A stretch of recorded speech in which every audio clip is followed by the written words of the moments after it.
The recent strife in Kyrgyzstan is a reminder that Kazakhstan is in a fragile region. However, the country is keen to provide stability, vital for Central Asia's long-term prospects and prosperity.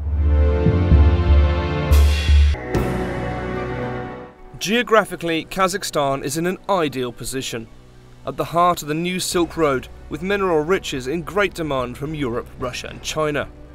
Politically, however, the region has its challenges, highlighted recently by the unrest in Kyrgyzstan, which killed as many as 2,000 people. Obviously, Central Asia is a cause for concern as far as stability is concerned. It's not generally regarded as being a stable area, especially with events in Kyrgyzstan. However, having said that, Kazakhstan has managed to escape this in many ways. Kazakhstan is the most politically stable country in the region, and I think we are very much concerned about the situation in our neighboring countries, and we would like to support them like economically and politically. Kazakhstan should be able to achieve both. The country is relatively wealthy, with per capita GDP 8 times higher than Kyrgyzstan's, by far the highest in Central Asia. Prime Minister Masimov has also made it clear that whatever the response, the offer of assistance is there. We are ready to offer service to the government of Kyrgyzstan, and we are ready to propose them and plan for economic cooperation and for economic development. And this is their choice to accept it or not, but we are ready to provide it. It is perhaps this willingness to help which led to the country being appointed chair of the largest regional security organisation in the world.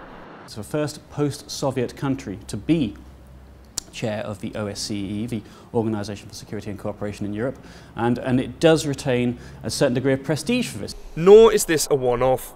The country heads up the Shanghai Cooperation Organisation, and next year will host the organisation of the Islamic Conference, dedicated to reducing poverty in the Muslim world, including many of Kazakhstan's neighbours. But to build political and economic ties takes physical ties, easing movement of goods in this vast landlocked area. The Islamic Development Bank is helping fund and extend trade routes across Central Asia. IDBs have been involved in financing road corridors and railways connecting this region with China and Europe. So as if we are now re-establishing the Silk Road. Regional cooperation, regional trade is one of the driving forces of this revival in many areas of the world, and this should be also useful here. As those links open up, so will opportunities for neighbouring non-oil producing states, especially in agriculture. The regional industry is underdeveloped and inefficient, but has scope to expand dramatically, tapping into increasing demand from both the Gulf states and China. After the food crisis 2 years ago, as you know, there is a big demand, especially from our region. A lot of GCC countries now, they are ready to invest in agricultural projects in different parts of the world. And here there's a big potentialities. I think this region, they should benefit from this initiative.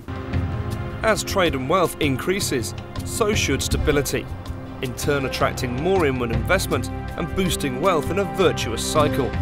But for that to happen, richer, more stable countries like Kazakhstan must take a guiding role. We have to realise the influence of instability in one country affects the future of the whole region. Political stability is very important for economic development. For example, Kazakhstan now is the leader in the Central Asian region, but we will be stronger if our neighbor countries will be strong too.